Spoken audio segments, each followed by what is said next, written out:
like to discuss the short dental implant predictable option. You can see the light bulb here. And as Stephen Jobs had famously said, think different. And he meant go ahead and not just go outside the box, but break the light bulb itself. Change those paradigms that we constantly have basically been stuck under. And so we're going to go ahead today and explore this short implant concept and the things you have to do around it. My name is James Burke Fine. I'm a board certified periodontist and I practice in Manhattan.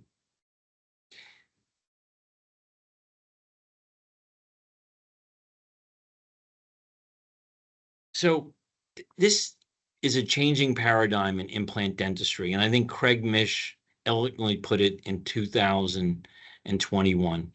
Contrary to previous beliefs, the use of short and narrow implants, high crown to implant ratios, tilted implants, fewer implants for fixed prosthesis, and cantilevered pontics does not necessarily result in significantly higher biologic complications such as a greater marginal bone loss or higher implant failure rates. And it does allow for minimally invasive strategies, and these are viable alternatives, and they're much appreciated by the patient. They are, in fact, changing the concept of practice to be a patient-focused, patient-centered practice. Whenever I approach my own cases, I look at 7 guiding principles that I basically reflect on.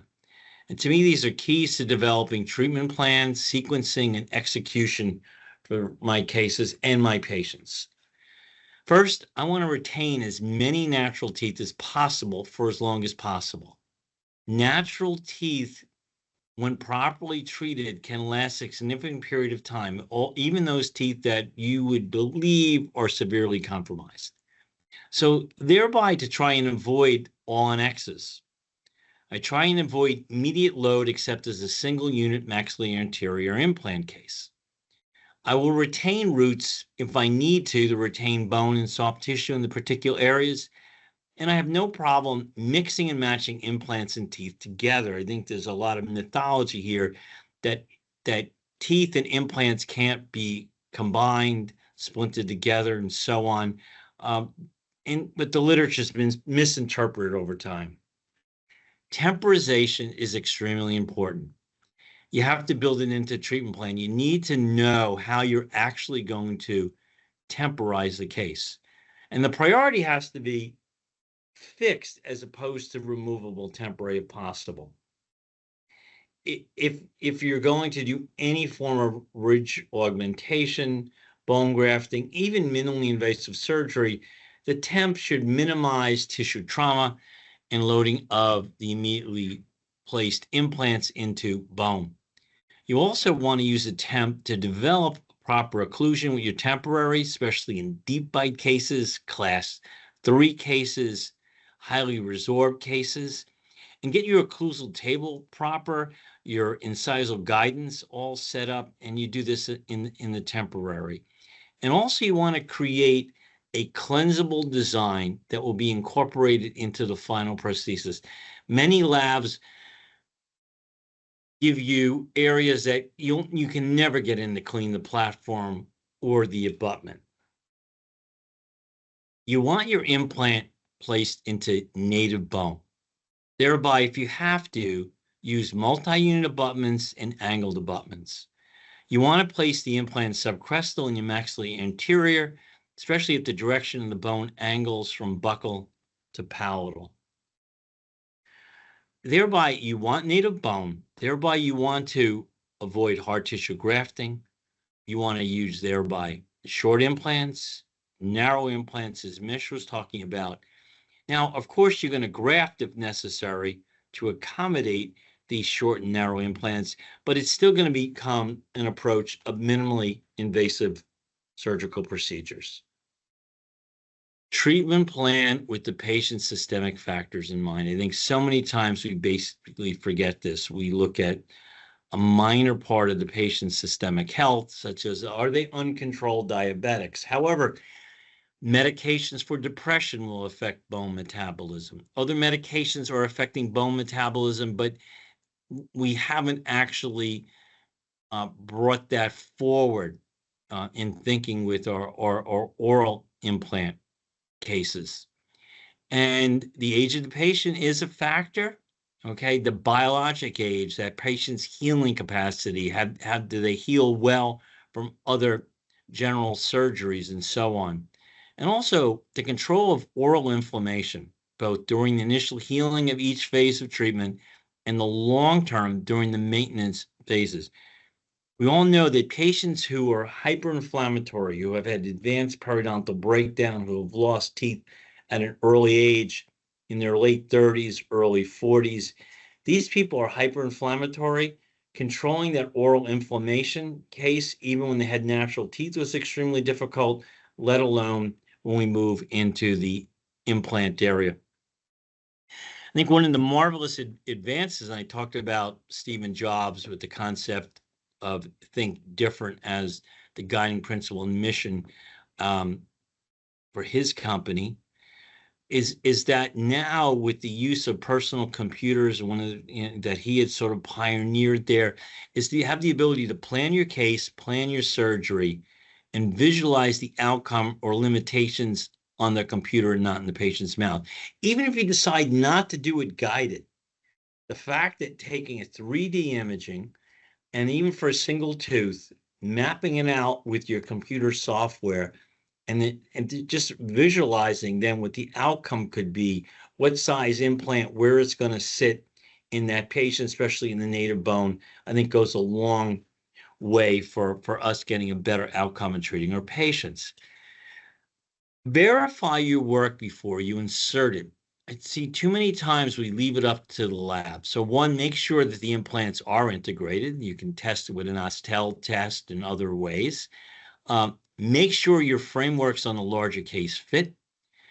Check if the contours, the restorations are correct, that they're not allowing the patient to not have the ability to clean those areas. So if they need to be reshaped. Maybe the lab didn't follow how you had your temp set up. And then the occlusion must be proper. The idea is that this is not a crown on a tooth.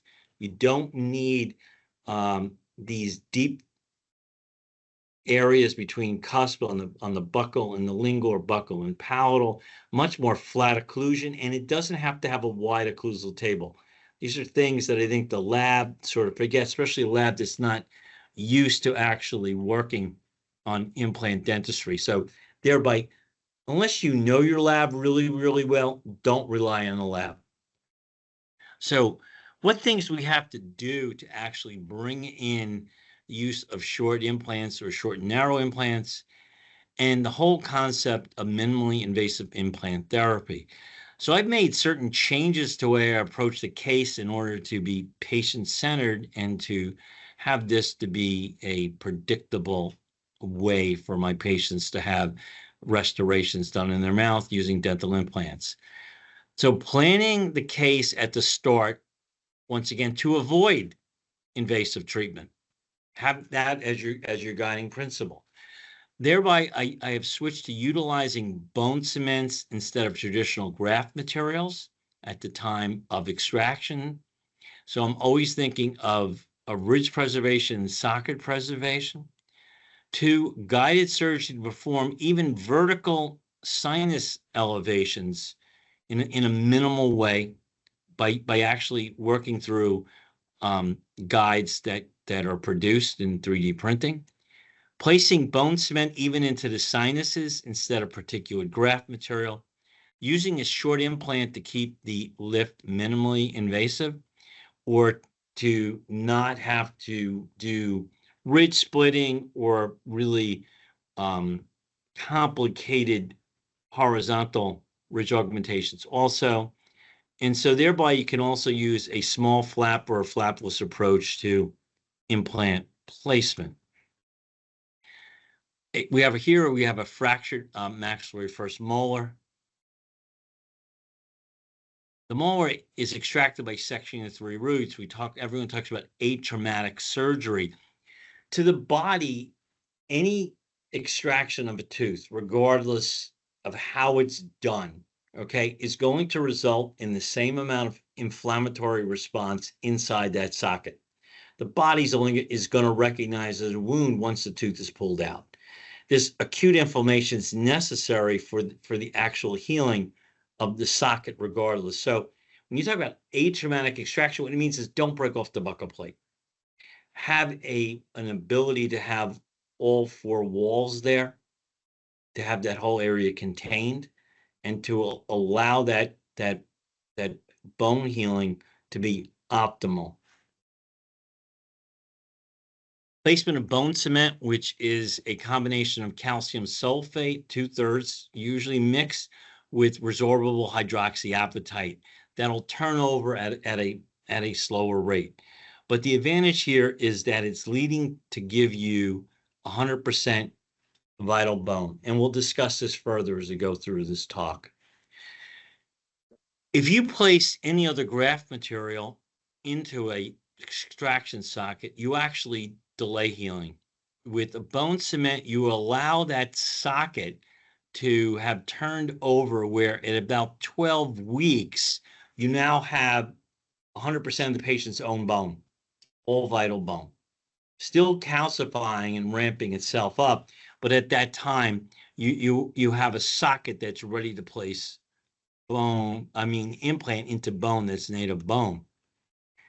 3D scanning, take your cone beam, use any sort of plan, scan, design. And here we're designing it for a very minimal sinus lift and a placement of a short implant into that site. You can see here, you get the idea. You can figure out your buccolingual planning, how that's going to line up for your restoration. And I'm planning for a minimal sinus lift that being placed in here would be a 5 to 6 millimeter long implant. We'll talk later on about that selection. And this is going to allow me to drill right to the base of the sinus floor, and then with a minimal use of osteotomes, create an up fracture to pack some more bone cement into the sinus site. And so guide is set to drill to the base of that sinus. So the guide gives me depth control, which I'm more concerned about than angulation control or overall positioning that can be handled in the restoration, I said, with angled abutments or multi-unit abutments. You can see where the crown position is going to be in relationship to the adjacent teeth. You can also see from a occlusal setup exactly where the access hole would wind up being on that restoration or the abutment coming through. The sleeve position, and then the design of the printed guide. And so I placed a Bicon 6 by 6 millimeter implant with a sinus augmentation. It only required about a 3 millimeter sinus lift and filled in with bone cement instead of particulate graft. I use what I call a sinus abutment to also provide stability as that implant, which is a press fit implant, is seated, and it also allows that implant not to drift any further into the sinus than I would want.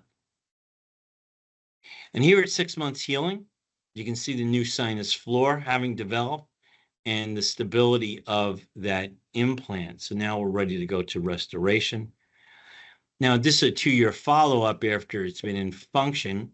Yes, of course, I talked about, and as Mish said, I have this inverse crown to root ratio, so it's a 3-to-1 ratio. You can still see the new sinus floor.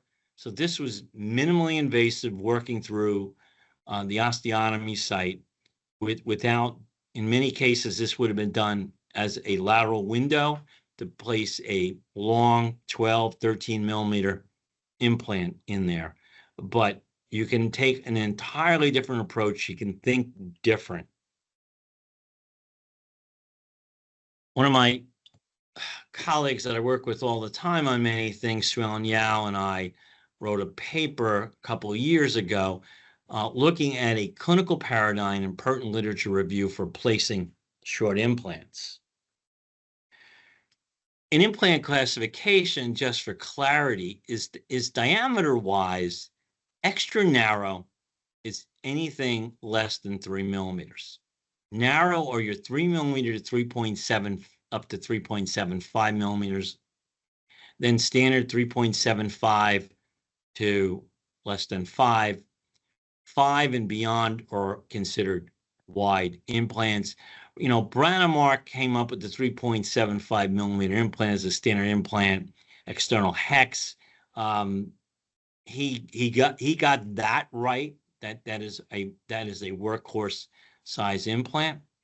Lengthwise, extra short is anything less than 6 short, or 6 to anything less than 10. So it would be a 7, 8, 9 are also short implants. Our standard implants are from 10 to less than 13, and anything over 13 is considered a long implant. Major advance has been changing the surfaces of these implants, going from machined titanium to some form of sandblasted etch, some roughened surface. And this has made all the difference in the world as far as changing the surface topography and being able to increase the surface area and percentage of bone to implant contact during osseointegration. Some biomechanical considerations. Okay, first is surgical. These are all two-step, meaning you are placed in an implant, you're putting a cover screw on or some low healing abutment like a sinus abutment for stability.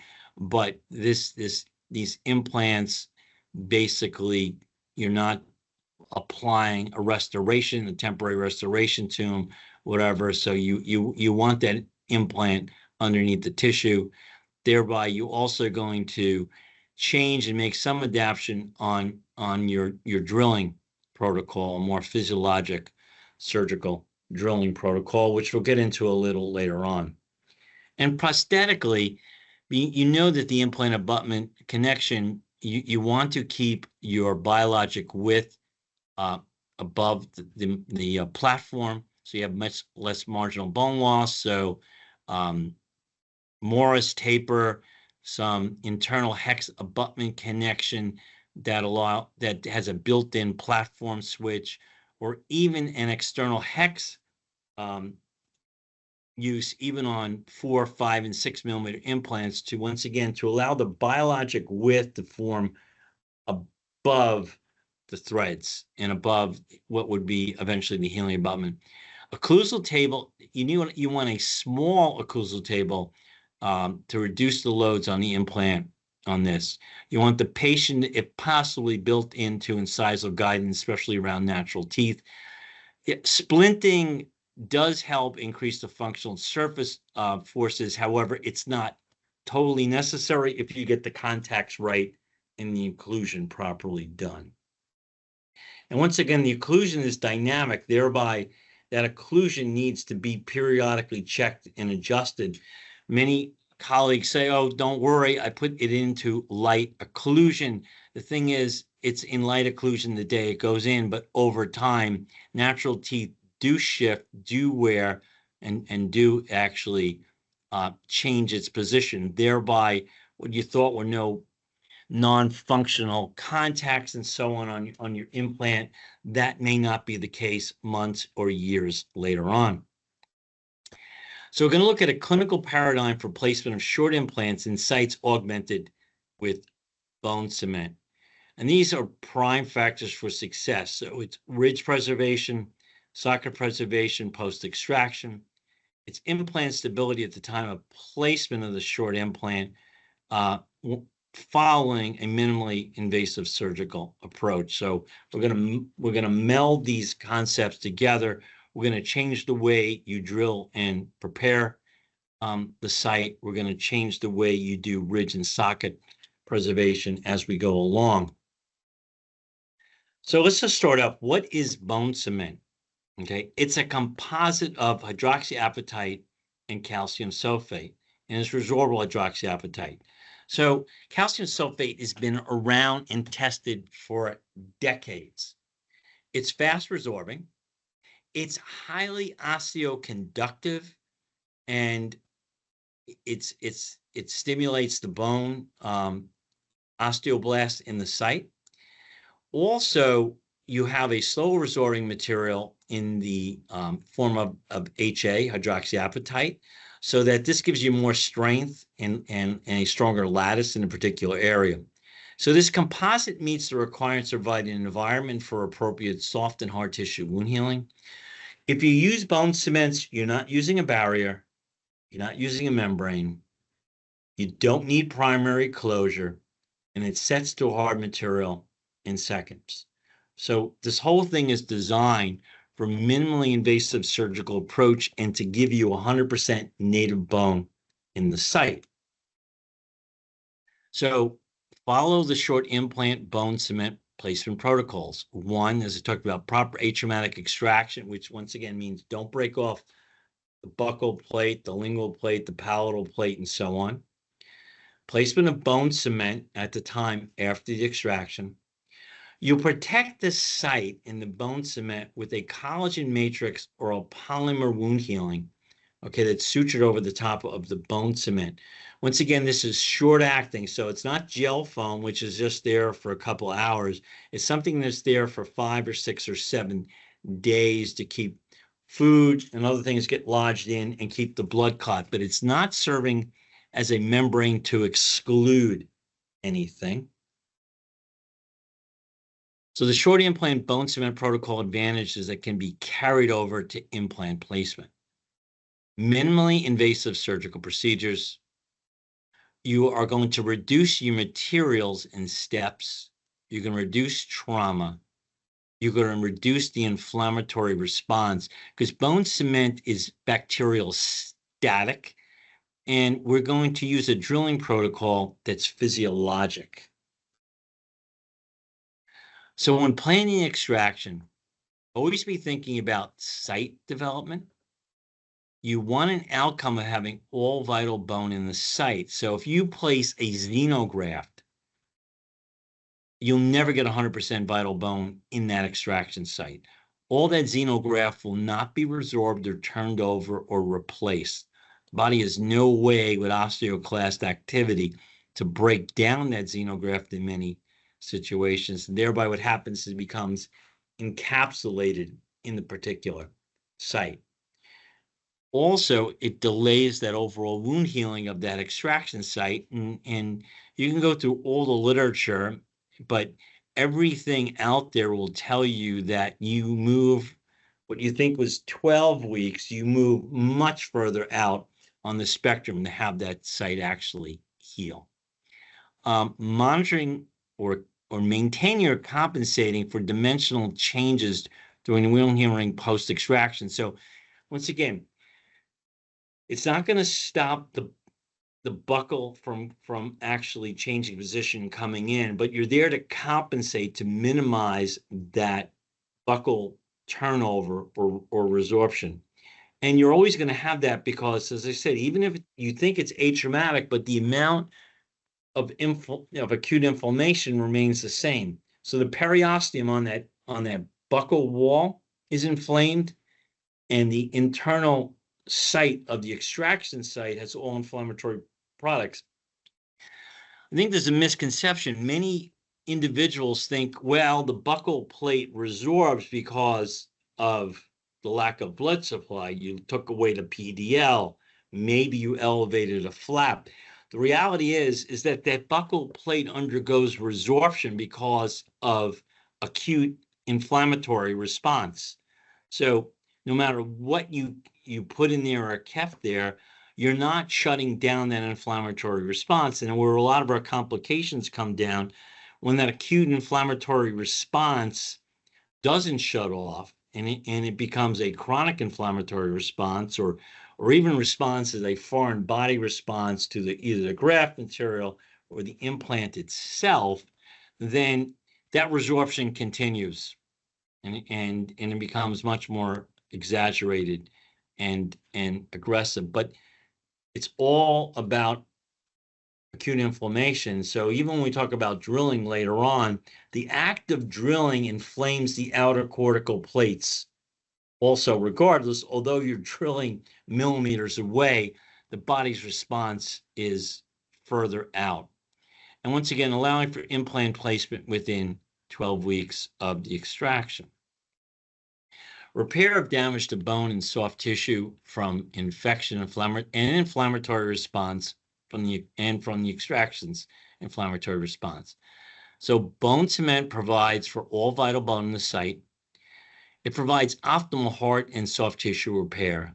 It allows early reentry into the site to place an implant, and it maximizes implant stability. So if you are, the reason why this becomes important is if you are placing a short or narrow dental implant, as opposed to a long and wide dental implant, you need to have all the native bone and healthy bone turnover and metabolism and control of your inflammatory process in the site, more so than placing longer or wider dental implants into that particular site. So the next change is the drilling protocol. And the question really comes down, and you look at the literature, well, does the drilling protocol really matter? In Brannemark's first drilling protocol was he was running the drill at 2,000 RPMs under heavy irrigation of all sorts, and internal irrigation, external irrigation, flushing out the socket and so on.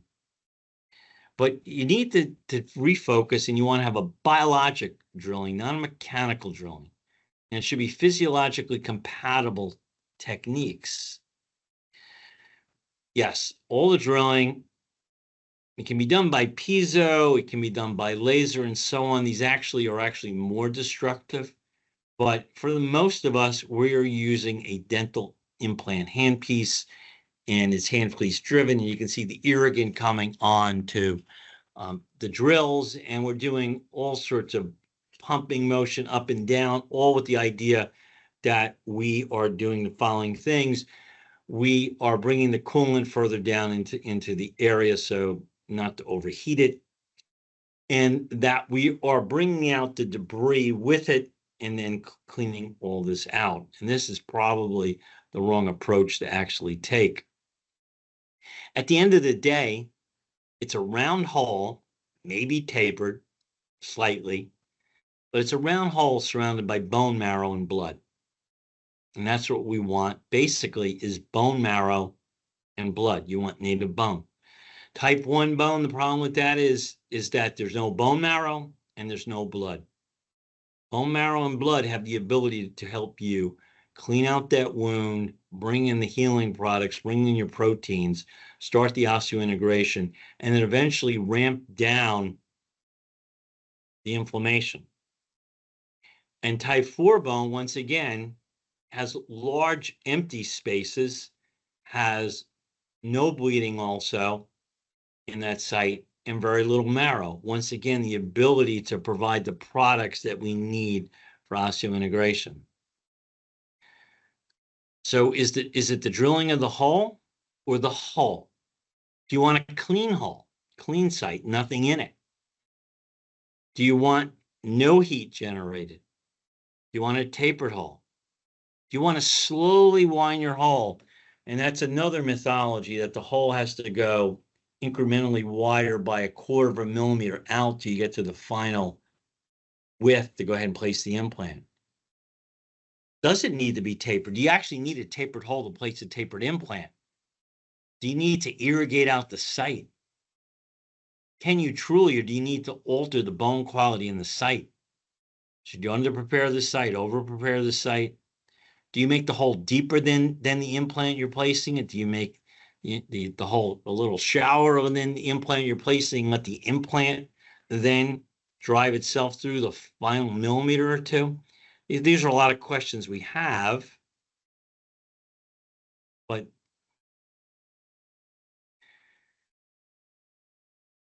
It's not physiologic, and we're going to talk about what do you actually want in that hole.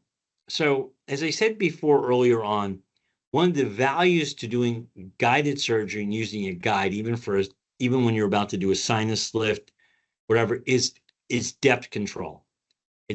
The depth control is more important because it's the one thing that you may need as a critical step that you cannot change with a multi-unit abutment or an angled abutment or with your dental lab.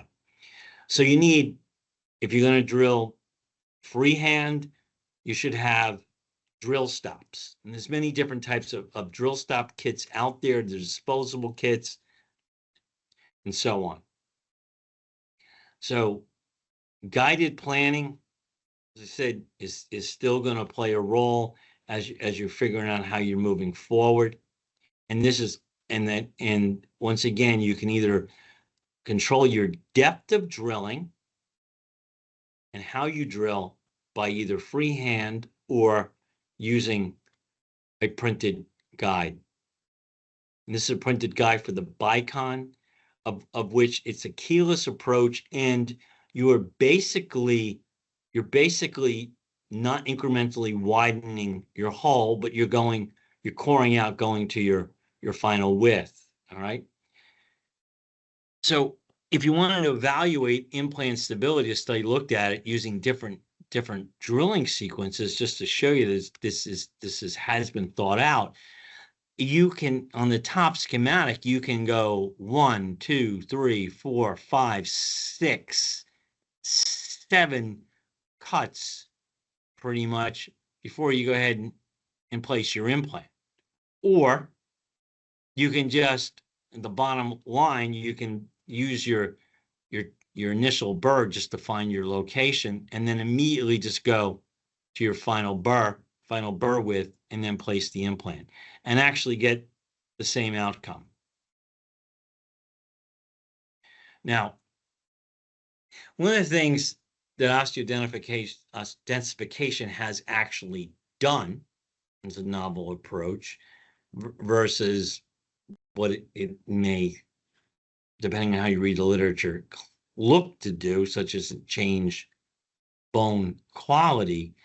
What it's done is it's slowed down the drilling speeds. It's moved away from irrigation. Its concept is built around a physiologic approach to drilling and leaving behind the bone products in the socket that you want. That's just one approach. So what they want to, at the end, have is an osteocoagulum. So here's the one true virtue of densification, is that you are leaving inside that hole this coagulum, this bone debris, okay? The blood clot, the blood products, the stroma, all right, that will help accelerate and start the bone formation around your implant. And thereby, it's really with that providing for a better bone density and a better stability around that implant fixture, okay? So you can also achieve that by, we'll talk about with Bicon, with drilling at 40 RPMs, but both of these are done without irrigation. This study looked at extra short implants and prosthetic rehabilitation in the posterior maxilla as opposed to doing aggressive lateral window sinus lifts.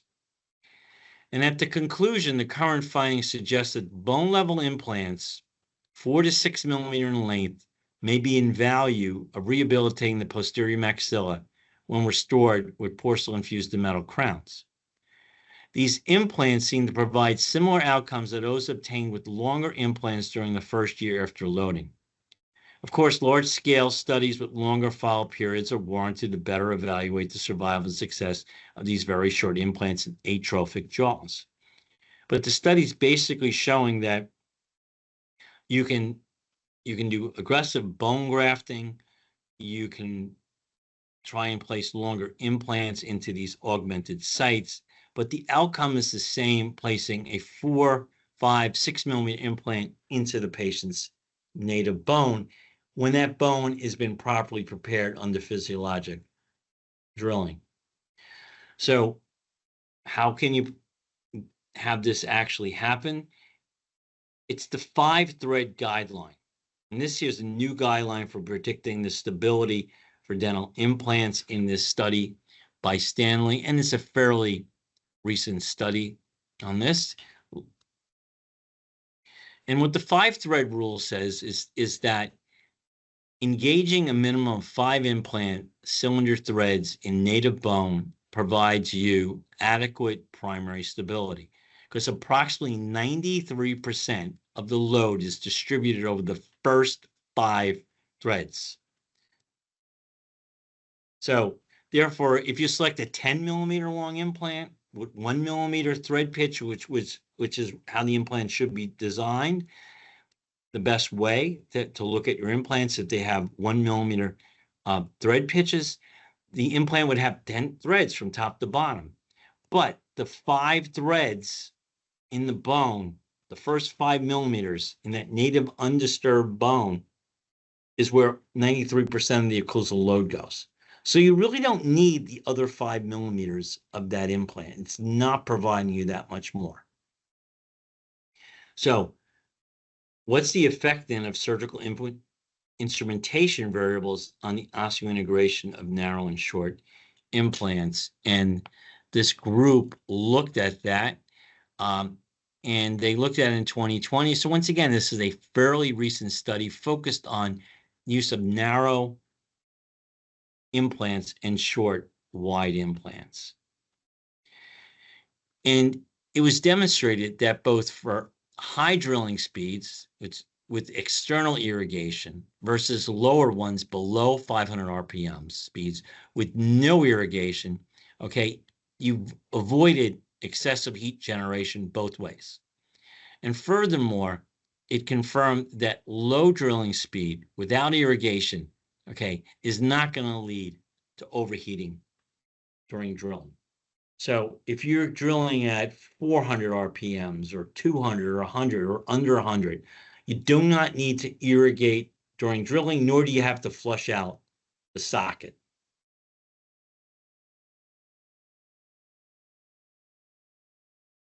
So a novel system to exploit bone debris for implant osseointegration by this group here.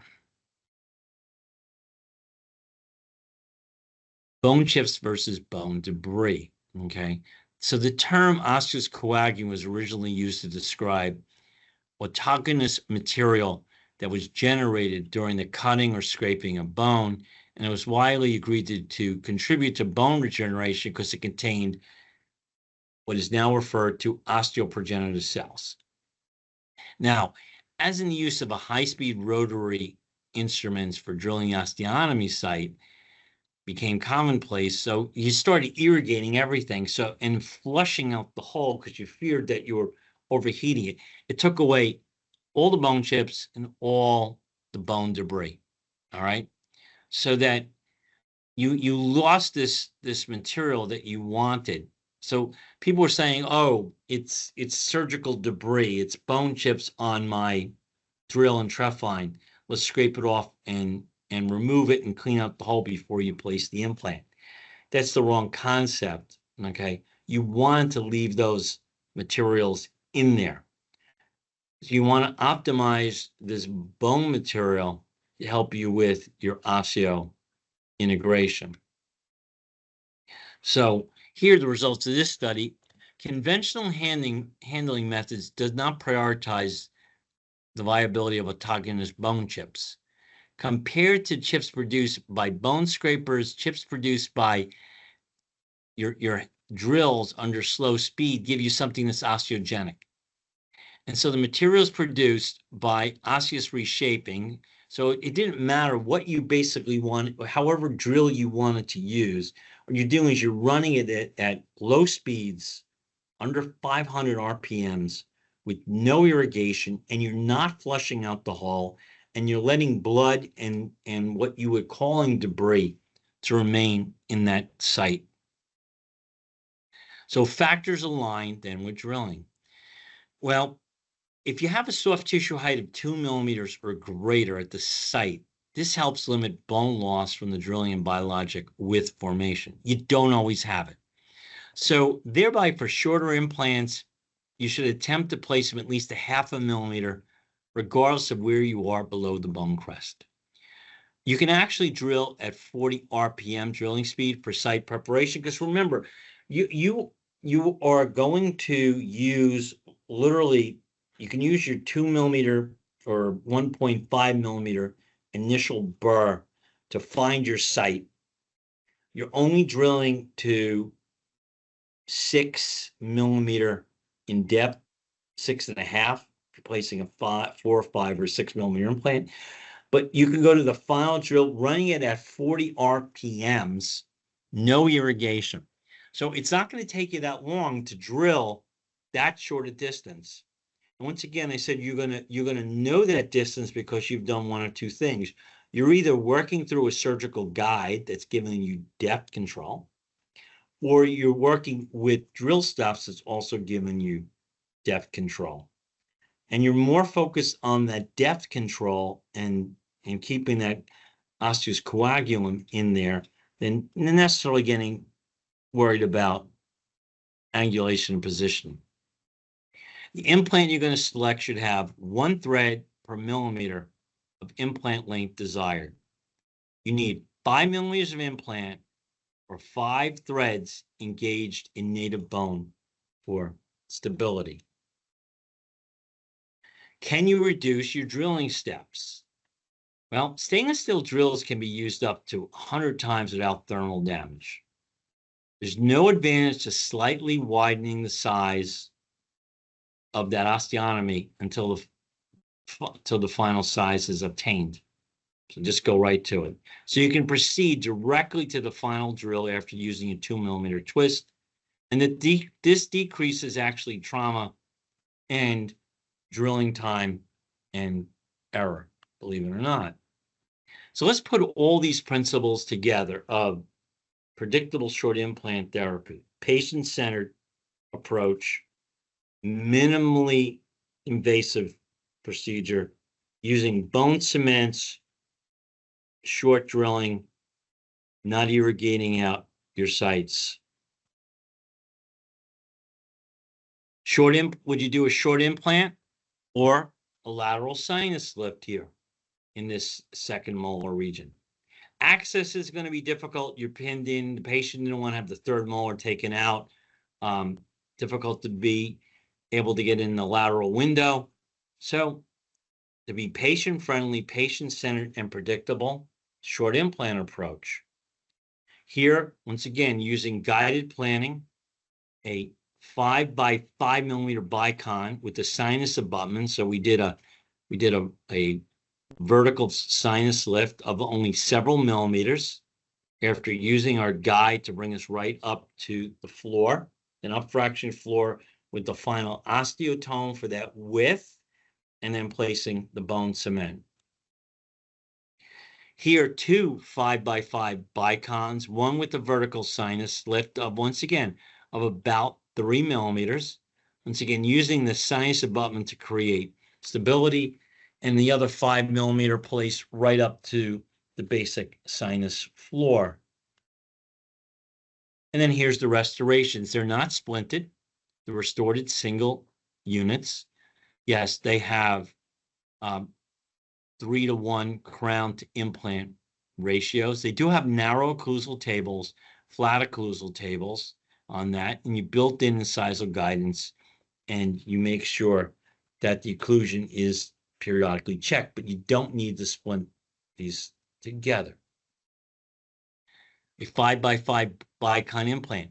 Once again, could you place a longer implant? The answer is yes. Do you want to take the approach of being atraumatic and patient-centered? You can place the 5 by 5 bicon or a 6 millimeter Straumann tissue level implant or 3i 5 millimeter external hex implant as a workhorse implant anyway. Once you come to this concept that placing short implants is not just to avoid nerve position or needing vertical augmentation or lateral augmentation, but it can be used almost as a daily workhorse implant. It's not as a rescue implant. Once again, here's a restored 6mm bicon implant, and with a reverse to crown to root ratio. However, could you have placed a longer implant? The answer is yes. But once again, the short implant can become a workhorse in your approach in treatment planning.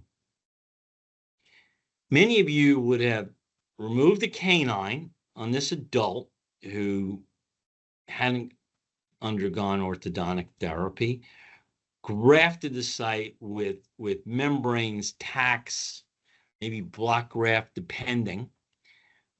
But here, by taking a 5x5 bicon implant, all right, you can avoid removing the impacted canine. And here's the case restored. And the patient appreciated. The patient came in, the patient wanted a tooth in that area, didn't necessarily want invasive surgical procedure done. A site 12 weeks later, post use of bone cement in the area. And once again, a 5x6 bicon implant placed about 0.5 millimeter below the osseous crest.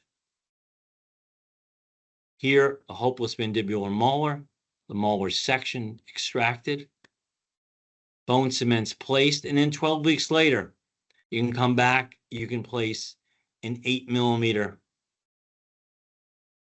implant, Straumann implant, into the site if you want, or any other company. And once again, it leaves you the 2 millimeters above the mandibular canal, not a lot of stress on the patient. A fractured bicuspid is going to require, once again, atraumatic surgery. Just don't break off the buccal plate. You all know how to extract teeth. Here you can see the post-extraction outline close to the sinus, the bone cement placed for ridge preservation. 12 weeks healing. The density is still ramping up, but that's all filled with native bone. If you had xenograft in there, it would look to have a higher density. However, it would not be 100% native bone, and you'd still have weeks to go for the area really were to heal sufficiently. And an 8mm implant placed here, you can take advantage of bicortical stabilization also if you want. Extraction set of a maxillary molar. The area was fairly blown out, endodontic failure. Bone cement used for ridge preservation. Healing time in 12 weeks. And a 3.5, once again, you can place by 8 Straumann BLX, you can place narrow implants in the molar regions and build off of that. They won't break, they won't fracture on that. Your design becomes off your abutments and your proper occlusal table. So we can look at this in the negative. You want to go ahead, if you want to have increased treatment time to greater than 4 months, then you cannot use bone cement, particulate grafts, and membranes. You can, by doing a more extensive lateral and vertical augmentations, increase the patient with higher financial costs. With it, you can also increase your complication rates with those particular procedures. But the patients prefer minimally invasive dentistry. So the issue with invasive implant surgery and ridge augmentation as your final rationale is that the patient prefers minimally invasive, predictable implant dentistry. This is what you can achieve with short and narrow dental implants. As Mish pointed out, you can handle the angulations with that, with multi-unit abutments and angled abutments, and still not have increased marginal bone loss. You can change your concept to make placing the short implant predictable by moving away from particulate graft materials and membranes into utilization of bone cements. And you can change your drilling protocols so it's not using irrigation, that it's leaving an osteocoagulant to jumpstart your osseointegration into the site. And you can live predictably with the 5-thread rule of having an implant that's designed to have 1 millimeter thread pitch and having 5 millimeters of thread in the patient's own native bone. And I think this will allow you to become more patient-centered in your approach, and the patients will appreciate your treatment planning and your care for the outcome that they truly want. So I thank you for listening. I would appreciate your feedback. But once again, as Stephen Jobs said, think different. Break those light bulbs. Take this information and you yourself expand on it inside your own practice. I'm sure you'll come up with other ways and other concepts of which to use both short and narrow implants in the most patient-centered, predictable way possible. Thank you so much.